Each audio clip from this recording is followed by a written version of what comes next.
The rain-soaked streets of Seattle were quiet that night, too quiet. A man walked alone with his German shepherd at his side, moving like someone who had learned long ago not to draw attention. He wasn't looking for trouble. He was running from the truth his brother died to protect. But when powerful men decided silence was no longer enough, and when his dog became their target, everything changed. What happens next will make you believe in quiet miracles and second chances for the forgotten. Before we begin, tell me where you are watching from. Drop your country in the comments below, and if you believe no child or animal should ever face fear alone, hit subscribe now and share this story with someone who needs hope. Seattle wore the rain the way an old sailor wore scars, without complaint, without apology. On this particular evening, the sky hung low and colorless, pressing down on the city like a lid. The wind coming off Elliott Bay carried the smell of salt, diesel, and wet iron, slipping through coats and settling deep into bone. Streetlights bled into the pavement, their reflections trembling in puddles that never seemed to dry. This was not a city that hurried. It endured. Lucas Reed moved through it quietly. He stood just under 6 feet, broad-shouldered but lean, the kind of build earned rather than trained for show.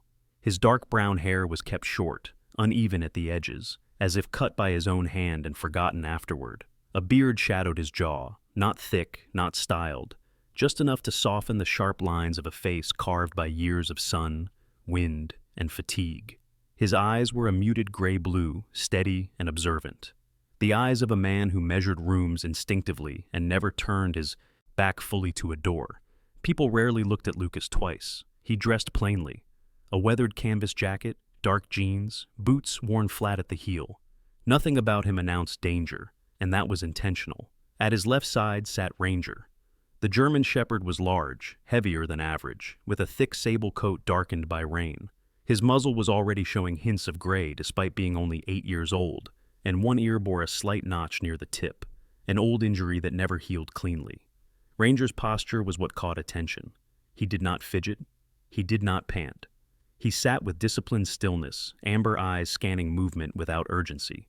His tail lay flat against the wet concrete, motionless. Ranger was not a pet. He was a retired naval working dog, trained for maritime insertion, explosives detection, and silent compliance. Lucas never used the word retired around him. Ranger still worked. He just worked differently now. They waited on the link light rail, platform near the edge of downtown, where the city thinned and the harbor crept closer. The train arrived with a low, metallic groan, doors sliding open to release warm air and the faint smell of damp wool and old coffee. Lucas stepped inside, Ranger moving with him, and practiced synchronization, close enough that their shadows overlapped. The car was half full. Office workers with tired eyes. A couple arguing in whispers, a man asleep with his head pressed against the window, and near the middle of the car sat a woman alone. Her name, Lucas would later learn, was Sarah Collins. She was in her early 30s, slim, with the posture of someone who spent her days bending down to meet others at eye level. Her coat was too thin for the weather, beige and fraying at the cuffs, and her dark auburn hair was pulled into a loose knot that had begun to unravel. Strands clung to her pale cheeks, damp with rain. Her face was soft but worn, marked by exhaustion rather than age. There was a quiet alertness in her eyes, hazel and slightly too aware, as if rest never came easily. Sarah held a canvas tote bag against her chest, fingers hooked through the straps like an anchor. She was a 4th-grade teacher at a public school, south of the city, though no one looking at her now would have guessed it. What they might have noticed was the way she leaned subtly away from the aisle, shoulders drawn inward, making herself smaller. The doors slid shut. The train lurched forward. At the next stop, the atmosphere changed. 2 men boarded together, carrying noise with them the way a storm carried wind. One was tall and wiry, his movements jittery, his voice sharp and restless. He'd guess a hooded jacket despite the warmth inside the car, the hood pulled low over greasy blonde hair. The other was heavier, broader, his shaved head gleaming under the fluorescent lights. His jaw was thick, his neck disappearing into the collar of his sweatshirt. He moved with lazy confidence, as if the world existed to make room for him. They laughed too loudly. They didn't pay. Their eyes found Sarah almost immediately. The wiry one, Kyle, though Lucas didn't know his name, dropped into the seat behind her, spreading his legs wide, invading space without touching. "Long day, sweetheart," he said, leaning forward until his breath brushed the back of her ear. Sarah stiffened. She did not turn around. "Please," she said quietly, "leave me alone." The heavier man snorted, standing in the aisle, looming. "Hear that?" She said, "Please." A few passengers shifted uncomfortably. Someone stared hard at their phone. Another adjusted their headphones. Lucas watched without moving. Kyle reached out, flicking a loose strand of Sarah's hair. "You always this uptight, or just for me?" That was when Ranger reacted, not with a bark, not with a growl, just a subtle lift of the head, a tightening through the shoulders. Lucas felt it through the leash before he saw it. "Hey," the heavier man said, eyes dropping to the dog. "That thing dangerous?" Lucas answered calmly. "He's trained." Kyle laughed. "Yeah, trained to bite?" He extended his foot, steel-toed boot swinging lazily toward Ranger's ribcage. Time narrowed. Lucas rose. The movement was fast but controlled, a single fluid motion. His hand caught the man's ankle mid-air, grip iron tight, fingers finding tendon and balance point without thought. A twist, a step, and the man crashed sideways into the pole with a sharp cry. The sound knocked from his lungs. Kyle stood abruptly, panic flashing across his face. "What the hell, man?" Lucas moved again. A short, efficient strike to the chest, followed by a sweep that sent Kyle sprawling onto the floor, the breath whooshing out of him like air from a punctured tire. Silence fell heavy over the car. Lucas stood over them, breathing steady, one hand resting on Ranger's collar. "Sit," he murmured. Ranger sat. Sarah stared, hands shaking, eyes wide. The train slowed. The doors opened. "Off," Lucas said quietly. The two men scrambled, half dragging, half stumbling out onto the platform. The doors slid shut behind them. Lucas sat back down. For a long moment, no one spoke.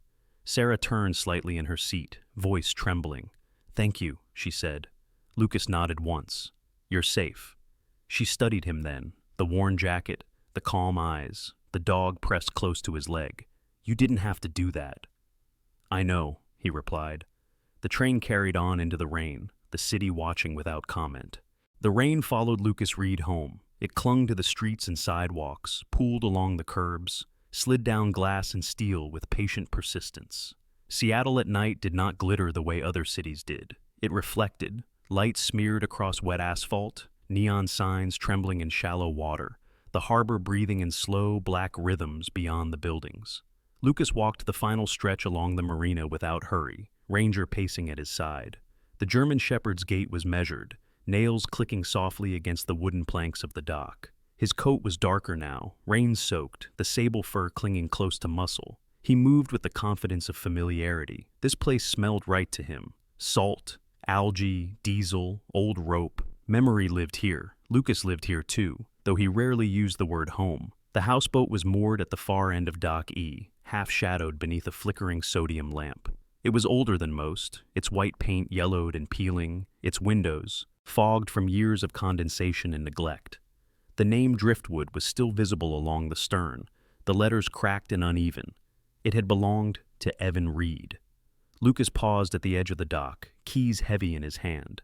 Ranger stopped without command, ears rotating slowly as he scanned the waterline. There was no immediate threat, no sudden sound to explain the tension that settled into Lucas's chest, but it was there all the same, familiar and unwelcome. Evan had always liked the water, said it helped him think, said the truth came easier when nothing around you stayed still. Lucas stepped aboard. The houseboat shifted under his weight, ropes creaking as they tightened. Inside, the air was stale, tinged with mildew and cold metal. Evan had never been tidy, but he wasn't careless either. The clutter, papers stacked in uneven piles, a half-disassembled laptop on the narrow table, a chair tipped on its side, felt wrong. Ranger entered last, nose low, tail stiff. Lucas closed, the door behind them. He moved through the space methodically, the way he'd once cleared rooms overseas. Galley first, bathroom, bedroom, nothing obvious, no blood, no broken furniture, just disorder that lacked intent. The official report had been brief. Accidental drowning, alcohol present, poor weather conditions. Case closed. Lucas knelt beside the narrow window overlooking the water. The latch was bent inward, not shattered, not broken. Bent. Ranger whined softly. Lucas turned. The dog stood near the stern door, head lowered, nostrils flaring. He sniffed once, sharply, then looked up at Lucas. "What is it?" Lucas murmured. Ranger stepped forward, paused silent, and pressed his nose to the floorboards near the door. He inhaled again, deeper this time, then pulled back slightly, ears flattening. Oil, not the faint, ever-present sheen of the marina. Something sharper, industrial, recently spilled. Lucas's jaw tightened. Evan had been careful enough to make enemies. Lucas remembered his brother clearly now, not as a body pulled from dark water, but as a man leaning against this very railing weeks earlier. Evan was taller than Lucas by an inch or two, thinner, his build wiry rather than dense. His hair had been a lighter brown, perpetually untidy, curling at the edges no matter how often he cut it. He wore glasses he didn't need all the time, pushing them up the bridge of his nose when he was thinking, which was often. Evan smiled easily, trusted too quickly. That had always been the difference between them. Lucas followed Ranger's gaze to the water outside. The tide was high, black and unreadable, lapping softly against the hull. "Sit," Lucas said. Ranger sat, though his muscles stayed coiled. Lucas stepped back outside onto the dock. Rain slid down his collar. He crouched near the edge, eyes tracing the surface. A faint ripple moved against the current, then disappeared. He stood slowly. This wasn't a place to linger. They left the Sioux Marina and walked several blocks inland to a low brick building wedged between a closed bait shop and a warehouse that had seen better decades. The sign above the door read, "Harbor View Diner," in faded blue letters. Inside, the warmth hit them immediately. The diner smelled of burnt coffee, frying oil, and damp coats. Only 3 booths were occupied, a man in a rain poncho nursing a mug, 2 women in scrubs whispering over a shared plate of fries. And behind the counter stood a woman in her late 50s, with iron-gray hair pulled into a tight bun. Her name was Margaret Doyle. Margaret was built solidly, broad through the shoulders, her posture rigid despite her age. Deep lines cut across her face, not from laughter, but from years of concentration and restraint. Her eyes were sharp, blue-gray, missing nothing. She had run this diner for nearly 30 years, long enough to recognize patterns, long enough to know when someone was pretending not to be afraid. She looked up as Lucas entered. "Evening," she said, voice flat. Lucas nodded. "Coffee." Margaret glanced at Ranger. "Dog stay quiet?" "He always does." She poured the coffee without another word. Lucas sat in the booth closest to the window. Ranger lay beneath the table, chin resting on his paws, eyes half-lidded but alert. Margaret returned with the mug. "You're Evan's brother." Lucas looked up slowly. "You knew him?" "Knew of him," she corrected. "Came in here every other night. Asked questions most folks don't ask." "What kind of questions?" Margaret wiped the counter with a rag that had seen better days. "Shipping manifests, environmental inspectors, why certain containers never stayed docked long enough for review." Lucas felt the pieces shift. "Did he seem scared?" Lucas asked. Margaret snorted softly. "Evan Reed didn't scare easy, but he was tired. Had that look people get when they realize the ground they're standing on isn't solid." She leaned in, slightly. "2 men were asking about him last week." Lucas's fingers tightened around the mug. "Describe them." One was tall, beard, not the friendly kind. Looked like it had grown out of obligation, not neglect. The other was older, clean-shaven, wore a coat too expensive for this part of town. Didn't say much. Lucas nodded. He could picture them easily. "Thank you," he said. Margaret hesitated, then added, "Whatever he found, it mattered to him." Lucas met her gaze. "It matters to me now." They left the diner with more questions than answers. Outside, the rain had eased to a mist, the city exhaling. Lucas stopped beneath a street lamp and crouched, adjusting Ranger's collar. The dog stood patiently, amber eyes steady. "You smelled it first," Lucas said quietly. Ranger's tail thumped once. Back at the houseboat, Lucas moved with purpose now. He checked beneath loose floorboards, inside vents, behind panels Evan had once joked were for hiding. Sins? Nothing. Then Lucas noticed the collar. It was newer than the rest of Ranger's gear. The nylon thick and reinforced, seams stitched too precisely for civilian manufacture. Lucas unfastened it carefully, fingers tracing the inner padding. There, a slight resistance, a firmness where there shouldn't be one. Lucas retrieved a small blade from his pocket and cut the stitching with care. The fabric parted to reveal a narrow waterproof sleeve. Inside lay a compact data module, no larger than a matchbox. Lucas closed his eyes briefly. Evan had planned this. Ranger watched him, head tilted. "I know," Lucas murmured. The rain resumed outside, steady and relentless, as the water beneath the houseboat shifted with the tide, carrying secrets that refused to stay buried. Lucas did not sleep. The houseboat rocked gently beneath him, the tide tugging at its lines like a restless animal. Rain tapped the windows in irregular rhythms, sometimes soft, sometimes insistent, as if testing for weakness. Lucas sat at the narrow table where Evan had once worked, the data module resting in his palm. It was lighter than it should have been, and heavier than it had any right to feel. Ranger lay a few feet away, stretched along the floorboards, head up, eyes following Lucas's every movement. The dog's breathing was slow and controlled, but his ears flicked at every sound outside. The slap of water, the distant whine of a passing boat engine, footsteps on the dock that never quite stopped long enough to matter. Lucas set the module down and powered on Evan's old laptop. The machine hummed to life reluctantly, its fan rattling like it had a loose tooth. The desktop loaded, cluttered with folders named in Evan's precise, almost obsessive shorthand. Lucas connected the device. Nothing happened at first, then a prompt appeared.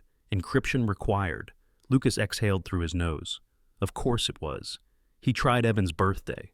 Nothing. Their mother's maiden name. Nothing. He paused, fingers hovering over the keyboard, and then typed a word he hadn't said aloud in years. Tide glass. The screen blinked. The files unlocked. Lucas leaned back slightly, tension uncoiling just enough to breathe. Ranger rose to a seated position, sensing the shift.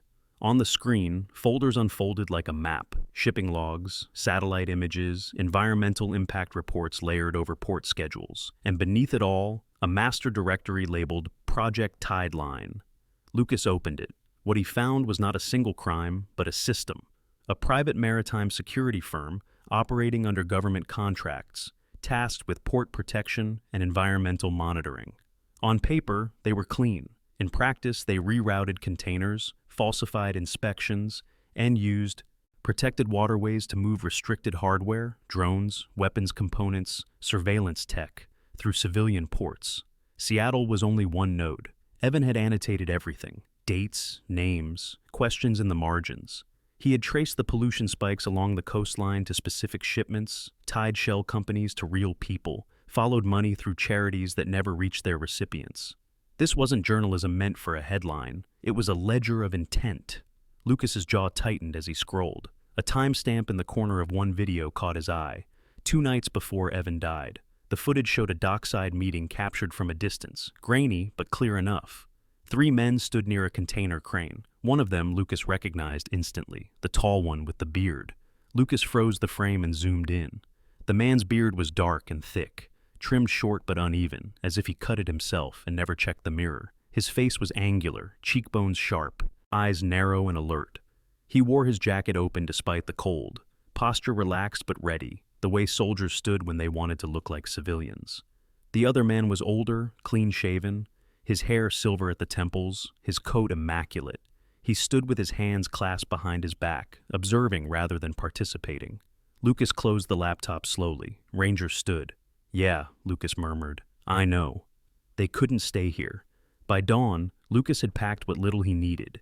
He wiped down surfaces, powered off the laptop, and slipped the data module back into its waterproof sleeve. This time, he didn't hide it in Ranger's collar. He slid it into the inner pocket of his jacket, where it rested against his ribs. They left the marina before the city fully woke. Lucas walked north, away from the water, toward a part of Seattle that pretended it had nothing to do with the docks. The rain thinned to a mist, the sky lightening to a dull gray. Coffee shops opened their doors. Delivery trucks rumbled past. The city resumed its practiced indifference. They reached a co-working space tucked above a used bookstore near Capitol Hill. The sign read, "Low Current Labs." Inside, the air smelled of ink and solder, of old paper and hot electronics. A man looked up from behind a cluttered desk as Lucas entered. Leo Park was in his early 40s, slim to the point of looking fragile, with black hair streaked prematurely with gray. He wore rectangular glasses that slid perpetually down his nose and a sweater with frayed elbows. His posture was slightly hunched, not from weakness, but from years spent leaning towards the screens. His eyes, sharp and restless, missed very little. "Lucas Reed," Leo said, surprise flickering briefly before settling into something more cautious. "I wondered when you'd resurface." "Hello, Leo." Leo glanced at Ranger. Still bringing backup, I see. He's family? Leo nodded once. He knew better than to joke about that. Leo had never been military, but he had worked with them once, years ago, building secure systems for people who didn't exist on paper. When a whistleblower needed something hidden, Leo was the one you called, if you could find him. Lucas handed him the laptop. I need this checked, quietly. Leo didn't touch it immediately. What kind of quiet? The kind where, if someone asks, you were never here. Leo smiled thinly. You always did have a way with requests. They moved to the back room, walls lined with whiteboards covered in diagrams only Leo fully understood. Ranger settled near the door, body blocking it naturally. As Leo worked, Lucas watched the street through a narrow window. Across the way, a black sedan idled longer than necessary. The driver didn't get out, didn't check a phone, just waited. Lucas's hand drifted instinctively toward his jacket. Leo noticed. You're being followed. Yes. How long? Since the marina, Lucas replied. Maybe earlier. Leo stopped typing. You didn't bring this to me lightly. No. Leo nodded and resumed. There's a dead man trigger embedded here. Evan was smart. Lucas looked at him sharply. Explain. If these files don't check in with a server every 48 hours, they upload themselves to multiple endpoints. Media, NGOs, federal inboxes that don't like surprises. Lucas closed his eyes briefly. Can you speed it up? Leo hesitated. Yes, but it'll make noise. Then make it controlled noise. Leo exhaled. You're starting a war. Lucas watched the sedan pull away slowly. Someone already did. Leo began typing again, faster now. Outside, Ranger growled once, low and warning. Lucas turned toward the door. Leo, he said quietly, if I don't come back. Leo cut him off. Don't. Lucas nodded. He had never liked promises anyway. They left 10 minutes later through the bookstore downstairs, blending into the morning crowd. The city swallowed them easily. Behind them, the files breathed, counting down, waiting for the moment they would no longer be contained. Seattle changed its tone by afternoon. The mist burned off just enough to reveal the city's edges. Brick softened by age, glass sharpened by money, traffic flowing with the weary discipline of people who had learned not to expect kindness from weather or systems. Lucas moved through it with Ranger close at heel, not rushing, not hiding, but no longer pretending he was invisible. He felt the pressure before he saw it, a shift in the air, the sense of being counted. They took the long way back toward the south end, weaving through neighborhoods where storefronts leaned into each other, and rain gutters overflowed with leaves. Lucas chose routes that offered options, alleys that opened to courtyards, stairways that spilled into parks, bus stops that connected to more than one line. Ranger mirrored every decision, head level, shoulders rolling with restrained power. It was near a small public school, the brick building marked by a mural of salmon and cedar trees that Lucas spotted. Her. Sarah Collins stood beneath the awning by the side entrance, shoulders hunched against the chill, a ring of keys looped around her index finger. She wore a charcoal cardigan over a simple dress and flat shoes better suited to long hours on linoleum than sidewalks. Her auburn hair was loose now, falling to her shoulders in soft waves, dampened by the air. She looked tired in the way people did when they spent their energy on others first. She noticed Lucas at the same moment Ranger noticed her. The dog slowed, tail lowering, posture easing. Not submission, but recognition. Sarah's eyes widened slightly. You, she said, then corrected herself. I mean, hi. Lucas stopped a few paces away. Evening. She glanced down at Ranger, then back up at Lucas. I saw the video, she said quietly. It's everywhere. They blurred faces, but I knew. Lucas didn't answer. Sarah held his gaze without flinching. I'm not here to thank you again, she added. I'm here because something felt off. He waited. She gestured with her keys toward the street. There's been a car outside the school since yesterday. Same black sedan. Different drivers, I think. It idles too long, leaves when staff walks out, comes back before pickup. Lucas's pulse steadied. You called it in? She shook her head. I grew up with a father who taught me patterns before he taught me math. Retired Coast Guard. He used to say, if something wants to be seen, it announces itself. If it doesn't, it waits. Lucas studied her more carefully now, the steadiness in her stance, the way she didn't over-explain, the fact that she hadn't asked him anything yet. What made you think it had anything to do with me? he asked. Sarah hesitated, then nodded toward Ranger. Because when I saw you on the train, he watched the whole car, not the men, the space. And when I saw the sedan today, I realized I'd seen that kind of watching before. Lucas felt a flicker of something he didn't allow himself often. Respect. A bell rang inside the school. Children's voices echoed faintly. Sarah took a breath. If you don't want help, say so. I'll walk away. Lucas considered the street, considered the file breathing in his jacket, considered the clock Leo had started. I don't have the luxury, he said, but I won't put you in danger. Sarah's mouth tightened into a thin smile. You already did. I noticed. They moved. Lucas led them through a narrow passage between the school and a row of townhouses, then across a small park where rain-darkened grass smelled of earth and iron. The black sedan rolled past the park entrance, slowed, then continued. A second vehicle followed 3 minutes later, white this time, indistinct. They're leapfrogging, Sarah said softly. One watches while the other moves. Lucas nodded. You learned that from the Coast Guard? My father, she said. He came back. Different after a collision rescue went wrong. Started teaching me how to see instead of how to feel. Ranger stopped suddenly. Lucas raised a hand. They froze. Ahead, a man leaned against a lamppost, pretending to check his phone. He was tall, mid-30s, with a thick beard trimmed into compliance rather than style. His jacket was plain, his boots expensive. He watched reflections, not faces. The bearded man from the video. Lucas shifted his weight, angling his body just enough to shield Sarah without making it obvious. Ranger's muscles bunched beneath his coat, silent and coiled. The man looked up. Their eyes met. Recognition flickered, then calculation. Lucas didn't move. He didn't glare.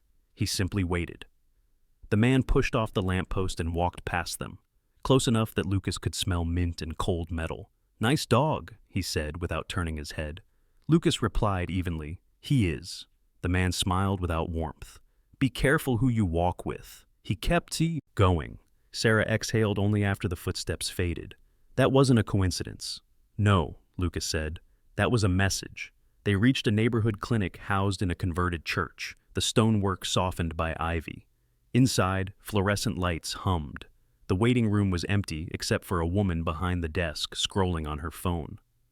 The woman looked up as they entered. She was in her late 20s, petite, with cropped black hair and sharp cheekbones. Her scrubs were a faded teal, her eyed badge clipped sideways. Closed, she said reflexively, then paused when she saw Ranger. Unless that dog's bleeding. He's not, Sarah said, but we might need a quiet room. The woman studied them, eyes narrowing briefly, then nodded. 5 minutes. Her name was Maya Chen. She had a calm efficiency to her movements, the kind that came from long shifts and too many nights when adrenaline replaced rest. She led them to a back office, shut the door, and lowered her voice. What's going on? Lucas met her gaze. I'm being followed. I don't want to bring it to your door. Maya shrugged. People bring worse every week. Sit. She checked Lucas's pulse, then Sarah's, then glanced at Ranger. 8 years? She asked, reading the gray at his muzzle. Almost 9, Lucas said. Good years, Maya murmured, approving. They stayed 10 minutes, long enough to confirm no trackers on Lucas's jacket, long enough for Sarah to steady herself, long enough for Lucas to think. When they left, the street was clear. Sarah walked with him to the corner. You're going to disappear, she said. For a while? She nodded. I'll keep watching the school. That's not... I know, she interrupted gently, but it's what I can do. Ranger stepped forward and pressed his head briefly against her thigh. Sarah smiled despite herself and scratched behind his ear. Lucas extended a slip of paper with a number written by hand. If you see anything that doesn't belong, he said, call. She took it. You too. They parted there. Lucas and Ranger headed north again, the city closing behind them, the hunt tightening without sound. Somewhere, files ticked toward daylight. Somewhere else, men adjusted their routes, and patterns once noticed refused to stay hidden. Lucas chose elevation. He led Ranger uphill through a neighborhood of narrow streets and split-level houses where the sidewalks buckled under old roots and the views opened in sudden, unguarded slices of the city. From here, Seattle looked quieter than it was. Gray water stitched with ferries, cranes standing like patient skeletons, clouds moving low and slow. The kind of place where distance could be measured and mistakes were harder to hide. They cut through a trailhead at the edge of a greenbelt, damp earth releasing the smell of cedar and rot. Ranger moved ahead now, leash slack, head low. His pace was deliberate, not hurried, as if he understood that speed drew eyes. Lucas matched him step for step, counting breath, counting sound. The pressure returned before the noise. Ranger's ears tilted back. A low sound vibrated in his chest. So faint, it might have been the forest settling. Lucas stopped. He crouched, palm resting briefly against Ranger's shoulder, feeling the muscle tighten under his hand. "Easy," he whispered. A branch snapped somewhere downslope. Not an animal. Too clean. Lucas rose and moved again, slower this time, angling toward a service road that ran parallel to the trail. He wanted options. He wanted lines of retreat. He wanted them to make the first mistake. They did. The white SUV appeared first, rolling up the service road with headlights off, engine whispering. Then the black sedan eased into view from the opposite direction, hemming the space without urgency. The choreography was patient and practiced. Lucas counted at least 4. He slipped the leash off Ranger's collar. "Cover," he murmured. Ranger didn't bark. He didn't bolt. He flowed sideways into brush and shadow, coat blending with bark and wet leaves until only his eyes remained visible. Lucas stepped out into the open, hands relaxed at his sides, body turned slightly so the trees stayed within reach. A man exited the SUV. He was tall and wide through the shoulders, mid-40s, with a face that had been broken and set wrong at least once. His beard was salt and pepper, kept short and square, framing a mouth that rarely smiled. His hair was cut close, scalp showing pale under gray. He wore a dark windbreaker zipped high and boots meant for long hours on concrete. When he moved, it was with the careful economy of someone whose joints remembered old injuries. This was not the bearded man from the dock. This man had weight. "Lucas Reed," he said, voice level, carrying easily. "Name's Grant Holloway." Lucas said nothing. Holloway lifted his hand slightly, palms out. "No need to escalate. We just want a conversation." "You followed me through a school," Lucas replied. "That's escalation." Holloway's eyes flicked briefly toward the trees. "Your dog's impressive? Ex-military?" "Yes." "Figures." Holloway smiled thinly. "I was Army. Different water." "Different choices," Lucas said. Holloway's jaw tightened, a reflex, quickly masked. "Choices get complicated." Behind him, 2 more men stepped into view, both younger, both clean-shaven, both wearing identical jackets. One carried himself stiffly, nerves close to the surface. The other moved too smoothly, gaze sliding rather than focusing. Ranger shifted in the brush. Holloway noticed. "We're not here to hurt him." Lucas's eyes hardened. "Then call your men back." Holloway shook his head once. "Can't. Orders." The younger, smoother man took a step forward and raised his hand. Not a weapon, but a small device, black and flat. He clicked it once. Ranger yelped. The sound tore through the trees, sharp and wrong. Lucas moved. He covered the distance in a burst, slamming into the smooth man before the second click. The device skittered into the dirt. A baton cracked across Lucas's shoulder. Pain flared, hot and immediate, but he didn't stop.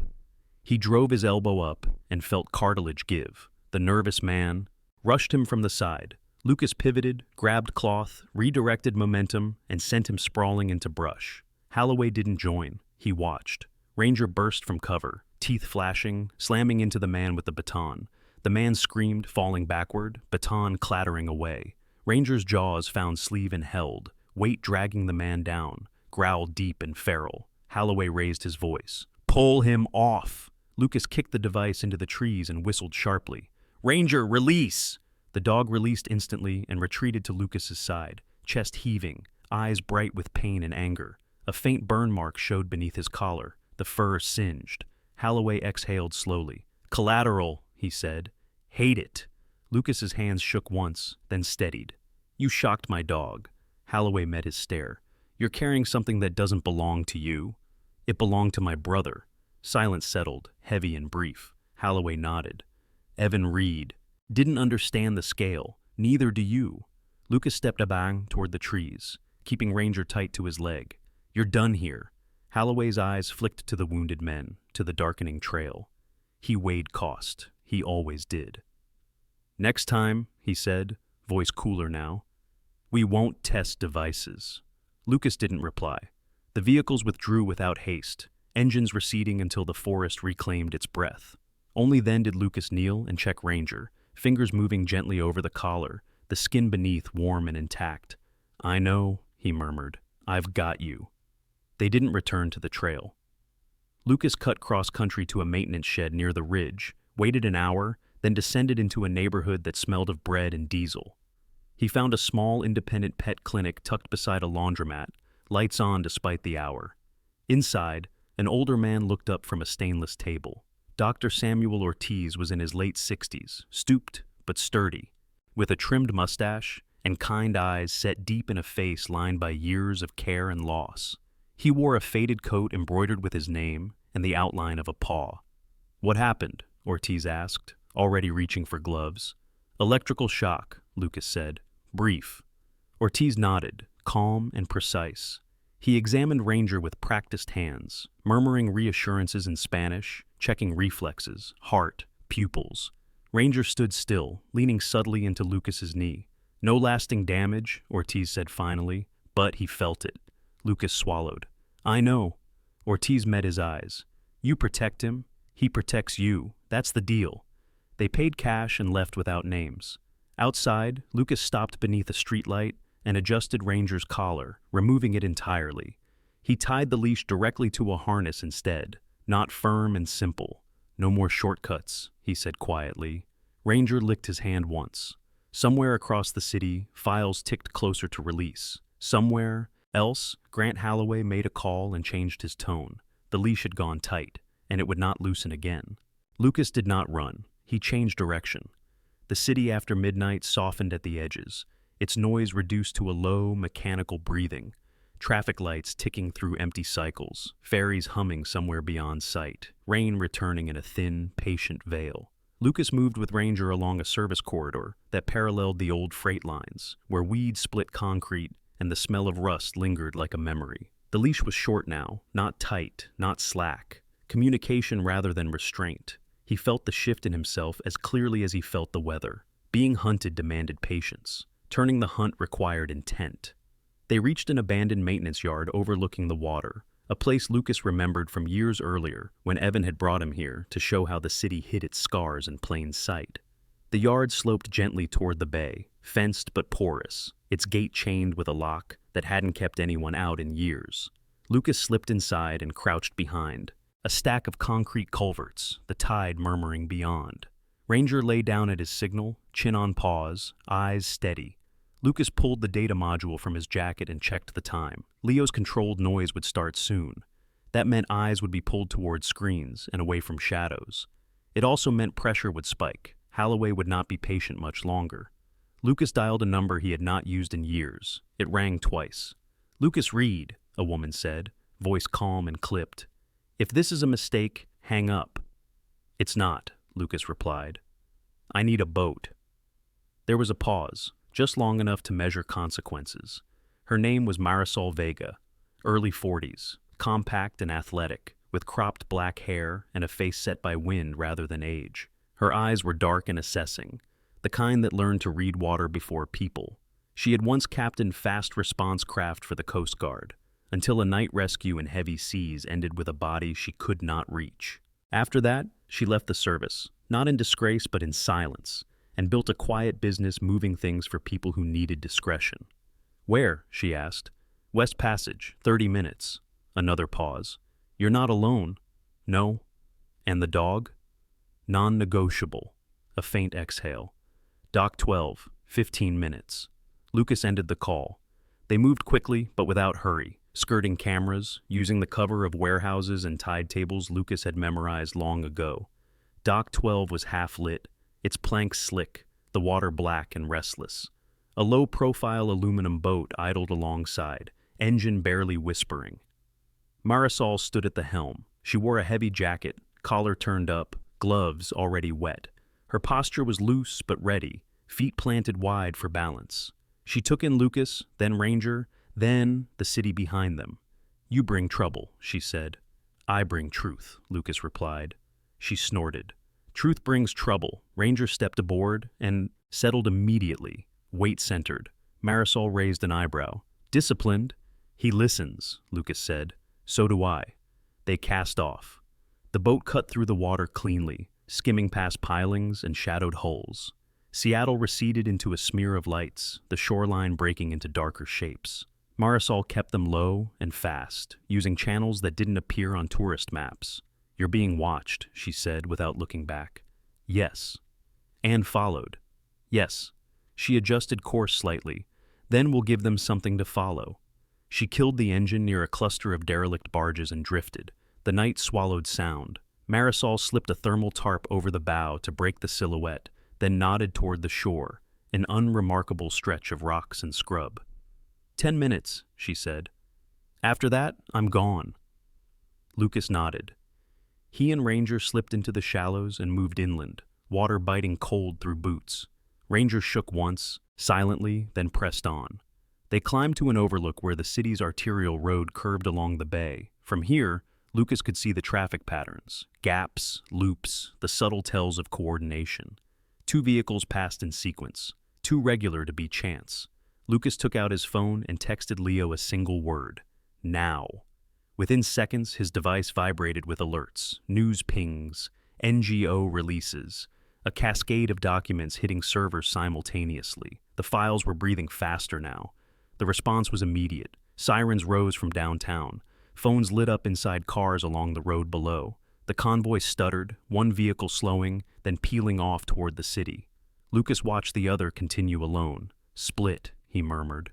Ranger's ears tilted. They descended the slope and crossed through a stand of alder trees to a narrow frontage road. The lone vehicle approached, headlights cutting through mist. Lucas stepped into the road deliberately, one hand raised. The car braked hard.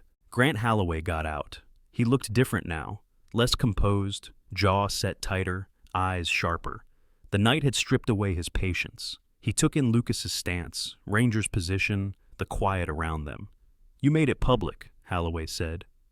"Controlled," Lucas replied. "Your employers will scramble." Holloway laughed once, humorless. "You think that saves you?" "No," Lucas said. "I think it saves others."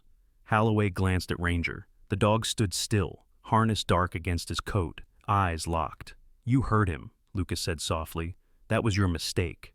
Holloway's gaze flicked, then returned. "Orders. Orders end," Lucas replied. "Consequences don't." For a moment, it looked like Holloway might step forward. Then his phone buzzed. He checked it, expression shifting. Calculation overlaid with something like resignation. "They're pulling me," he said. "You turn the tide." Lucas held his ground. "Walk away." Holloway hesitated, then nodded once. "For tonight."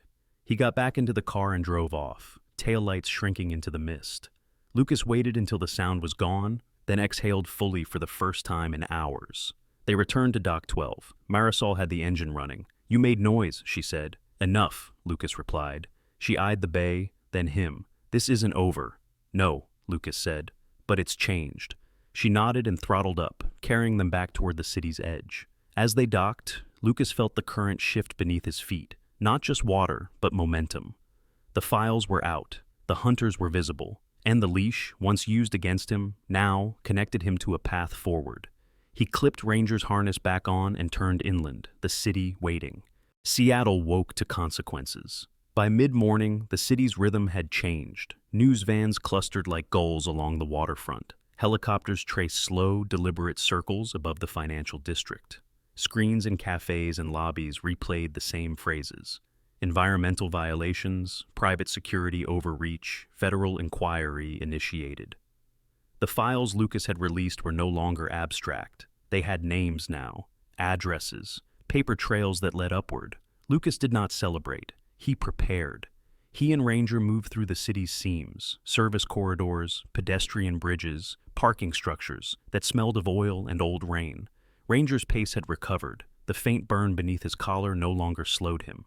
His coat caught the light differently in daylight, sable dark along the spine, lighter at the flanks, a scar near his shoulder barely visible unless you knew to look. He was 8 going on 9, still powerful, still precise, still listening. Lucas checked his phone once. Single message from Leo, trace confirmed, source, North Tower, penthouse levels. North Tower rose above the district like a blade of glass, its upper floors catching the sun and throwing it back coldly. It housed investment firms, legal shells, and one entity that had changed its name 3 times in 6 years while keeping the same board. Tide Lane Maritime Solutions. Lucas felt the current pull again. Not fear, not anger. Focus. They paused in a small plaza 2 blocks away. Lucas crouched, adjusted Ranger's harness, and rested his forehead briefly against the dog's. "Same rules," he murmured, "only closer." Ranger's tail thumped once. Inside the tower, the air smelled of polished sun and citrus cleaner. Security moved with practiced calm, eyes flicking to badges and screens. Lucas blended with the crowd, jacket zipped, shoulders relaxed, gaze neutral. Ranger walked beside him as a registered service animal, posture impeccable, eyes forward. They took an elevator that did not list floors, only destinations. Lucas keyed the access Leo had burned into his phone at dawn. The doors closed with a whisper. The ascent was smooth, silent, unhurried. At the top, the doors opened into a space that felt insulated from the city below. Thick carpet, sound-dampening walls, floor-to-ceiling glass that framed the bay like a possession. A man waited near the windows. His name was Adrian Cole. Cole was in his early 50s, tall and spare, with silver hair combed back precisely, not a strand out of place. His face was narrow, cheekbones pronounced, mouth thin and controlled.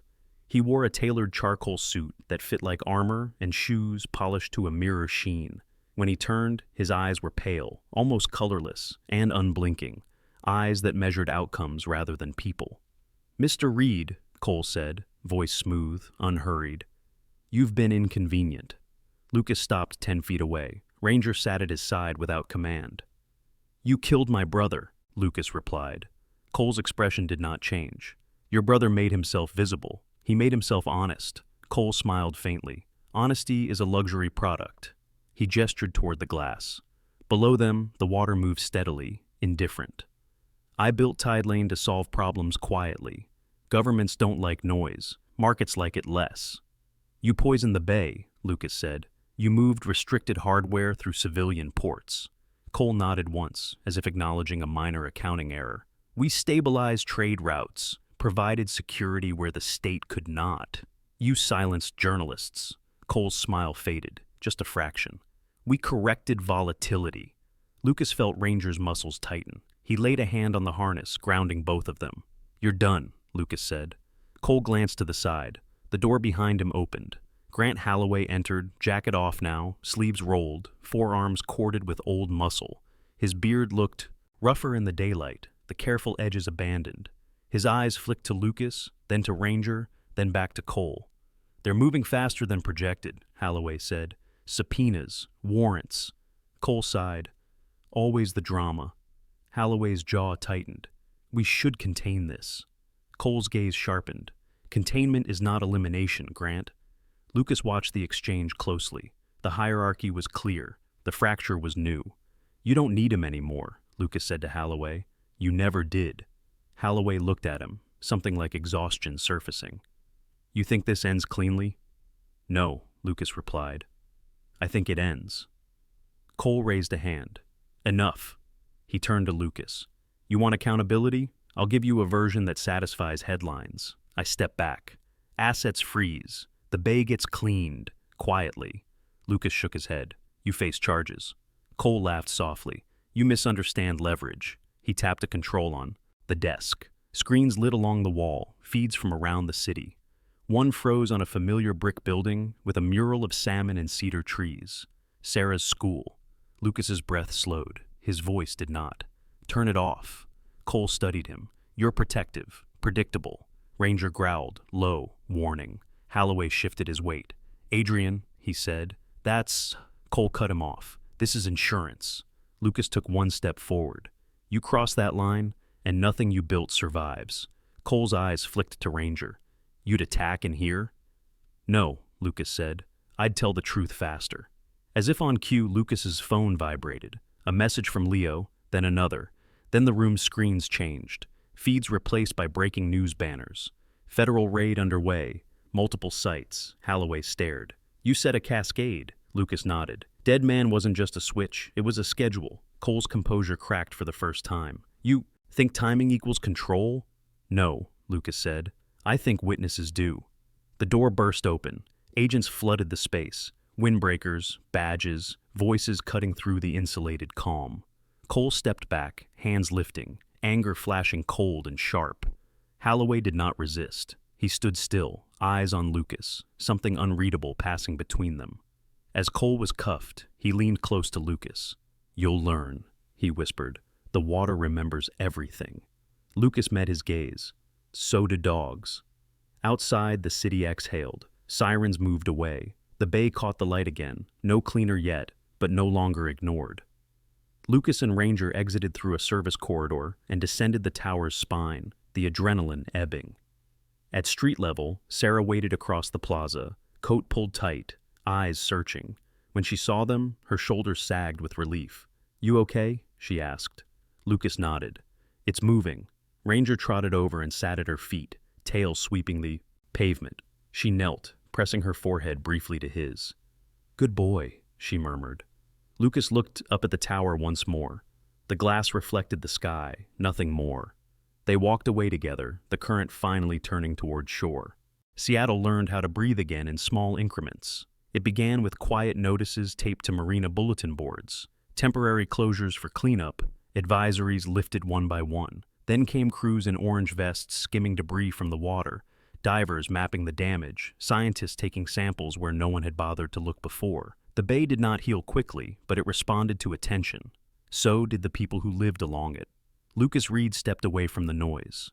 3 months after North Tower emptied itself into courtrooms and headlines, he drove south along a 2-lane road that hugged the shoreline until the city thinned into working docks and weathered warehouses. The building he unlocked that morning had once housed a small net-mending operation. Its corrugated walls were dented, its windows salt-stained, but the bones were solid. Lucas liked that. He believed in structures that survived storms without pretending they hadn't happened. The sign above the door was new and simple: Harborline Canine Recovery. Inside, the space smelled of fresh paint and cedar. Kennels lined one wall, wide and open, designed for movement rather than confinement. Training mats covered the floor, marked with scuffs already earned. A whiteboard near the office listed schedules in Lucas's precise hand: feedings, walks, assessments, rest. Ranger moved through the room with a familiarity that surprised even Lucas. His gait was slower now, the faint stiffness in his left shoulder more noticeable in the mornings, but his posture remained proud. His sable coat had grown back over the burn near his collar, darker than before. He was nearly 9, old by some standards, experienced by all others. "Easy," Lucas said, as Ranger nosed open a gate and lay down, claiming the center of the room. Lucas set down a box of supplies and leaned against the wall for a moment, letting the quiet settle. The noise of the past months, sirens, voices, arguments, felt distant here, like a tide that had finally pulled back. The door opened behind him. Sarah Collins stepped inside, shaking the chill from her coat. She wore jeans and a soft gray sweater, her auburn hair braided loosely over one shoulder. The exhaustion that once lived permanently beneath her eyes had eased, replaced by something steadier. Not happiness, exactly. Grounding. "You're early," Lucas said. "Field trip got canceled," she replied. Weather finally behaving scared them. She crossed the room and knelt beside Ranger, resting her forehead briefly against his. He huffed and leaned into her touch, tail thumping once against the mat. "He missed you," she said. Lucas smiled faintly. "He misses patterns." "So do I," she said, standing. "The kids ask about the bay now. They draw it cleaner than before." Lucas nodded. He had learned not to measure impact by headlines. He measured it by changes like that. Another car pulled up outside. The door opened again, this time admitting a man in his late 50s with a weathered face and a permanent squint, as if sunlight had once been his constant companion. He wore a faded baseball cap and carried a leash attached to a young Belgian Malinois who strained politely against it. "This is Ben Harper," Sarah said, gesturing. "And this tornado is June." Ben Harper was tall and narrow, his frame still wiry, despite a limp that favored his right leg. His beard was gray and uneven, his eyes a deep brown that watched without judgment. He had served as a harbor pilot for 20 years before a collision in heavy fog ended his career and took 2 friends with it. He spoke softly now, as if volume could change outcomes. "Hope I'm not early," Ben said. "You're on time," Lucas replied. "That's early enough." June was just over a year old, all muscle and nervous energy, her coat a sharp contrast of black and tan. She scanned the room, ears twitching, then locked onto Ranger with open curiosity. Ranger lifted his head, assessed her, and settled again. "That's a good sign," Lucas said. Ben exhaled. "She hasn't slept through a night since the accident. Neither have I." Lucas nodded once. "We'll start slow." They spent the next hour walking through basics: space, scent, breath. Lucas didn't bark commands. He demonstrated. Ranger moved first, June followed, uncertain but eager. Ben watched, hands trembling slightly at first, then steadier as the rhythm took hold. Sarah observed from the doorway, notebook tucked under her arm. She had started documenting progress for the children at her school, how animals responded to calm, how patience shaped outcomes. She said it helped them understand themselves. By midday, the light shifted, slanting through the windows in long bars. June lay down at last, panting but calm. Ben sat on the floor beside her, one hand resting between her shoulders, tears he didn't bother to hide tracing quiet paths down his face. "Thank you," he said, voice rough. Lucas shook his head. "You did the work." Ben looked up. "So did you." After Ben left, Sarah helped Lucas clean up. They moved easily around each other now, a language built from shared silences rather than explanations. "You ever think about leaving?" she asked, wiping down a counter. Lucas considered the question. "I hadn't thought about it when staying meant running. And now?" "Now, staying means building," she smiled. "Good answer." They closed up near sunset and walked down to the water. The shoreline path had been cleared, benches repaired, gulls wheeled overhead, loud and unapologetic. Ranger trotted ahead, stopping to sniff driftwood before continuing, content to lead without urgency. They sat on a bench overlooking the bay. The water caught the light, not pristine, but honest. Sarah broke the silence. "I got offered a transfer," she said. "District office, curriculum design." Lucas glanced at her. "Do you want it?" She shook her head. "I want to stay where patterns still matter." He nodded, understanding. Ranger leaned against Lucas's leg, solid and warm. Lucas rested a hand on the dog's back, feeling the steady rise and fall. He thought of Evan then, not as loss, but as origin, of the current that had carried them all here. "You ready?" Sarah asked. Lucas stood, offering a hand. "Yeah." They walked back toward the building together, the sign above the door catching the last light of day. Harborline Canine Recovery would open officially the next morning. There would be paperwork, inspections, long days. There would be setbacks, but there would also be mornings like this, quiet, purposeful, earned. Behind them, the bay moved on, holding what it could, releasing the rest. As this story comes to an end, we're reminded of something the world often forgets. Miracles don't always arrive with thunder or fire from the sky. Sometimes they arrive quietly, through loyalty, courage, and a heart that refuses to turn away from what is right. God does not always remove the storm. Sometimes He sends strength to walk through it. Sometimes He sends a faithful companion. And sometimes He sends a second chance to those who thought they were already forgotten. In our daily lives, we may not face enemies in the shadows or battles on the streets, but we all face fear. We all face loss. And many of us wonder if anyone still sees us when we grow quiet and tired. This story is a reminder that God sees the quiet ones. He watches over those who protect the innocent, and He never forgets the souls who choose compassion over cruelty. If this story touched your heart, take a moment to share it with someone who may be walking through a hard season. Leave a comment below and tell us what this story meant to you or where you are watching from. And don't forget to subscribe so you never miss a story of hope, faith, and redemption. May God bless you and your loved ones. May He place His hand of protection over every child, every animal, and every weary heart watching today. And may you always find light, especially when the road feels dark. Amen.